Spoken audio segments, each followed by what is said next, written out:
what the gurus don't always tell you. And we Karen and I were talking, and just follow me on this, what I'm about to talk about. Now remember, the best, and I hate to call somebody a liar, but the best lies have an element of truth to them.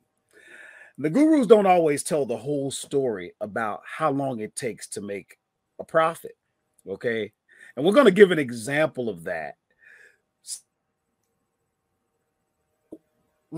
You might be watching a video where a person, they want to take you through the process, and they're touting how quick and easy it is to find a product. For example, retail arbitrage. They might say, hey, they made a profit in 15 minutes, but they're not necessarily factoring or taking into account all the time that was spent. What would you say about that, Karen? Well, what they show on the video, and typically it's going to be a short video, you can do everything real quick, fast. But yeah, it takes you 15 minutes to pull it off the shelf and into your basket. But wait, you had to go on tactical arbitrage first to figure out that the products were there. You had to drive to the store.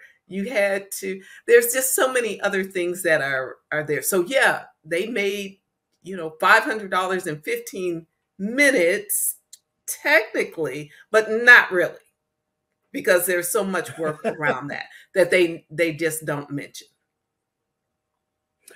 And also, a lot of times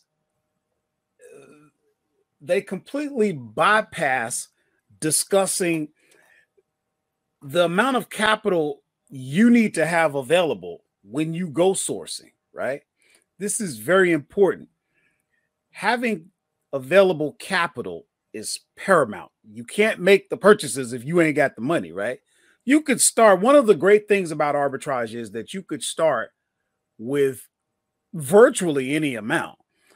But when you're looking at these huge numbers that people like to brag about, most of the time they don't tell you how much money they spent in order to do that. Now we're gonna probably next week, we're gonna really delve into that a little deeper in a segment. But guys, just realize, if you're thinking big numbers in terms of how much revenue you want to make, you got to be thinking big numbers in how much you're spending on the budget to do it, right? If you want to make money, you got to spend money. Okay. But we're going to get deeper into that. But what we wanted to talk about was just to kind of give you a heads up, pull your coattail, give you a little bit of warning, because you got some content creators that are very, very good at presenting something to you in a way that might prove to be a little unrealistic, right? Unrealistic. You got to factor in everything. Is there money to be made? Absolutely. You're talking to myself. You're talking to Karen. We're both six-figure sellers. So yes, we wouldn't be doing this if there wasn't money to be made. But there, we ain't got to lie to you, and we don't have to withhold any truths. This is what it is. You got to do the work, and you need to be aware of what it really takes. You see this? Read this. You see that? No excuses. Keep grinding. Exactly. So what we're doing today? Okay. That's what we better be doing every day. Okay. If we want to make money out here, right?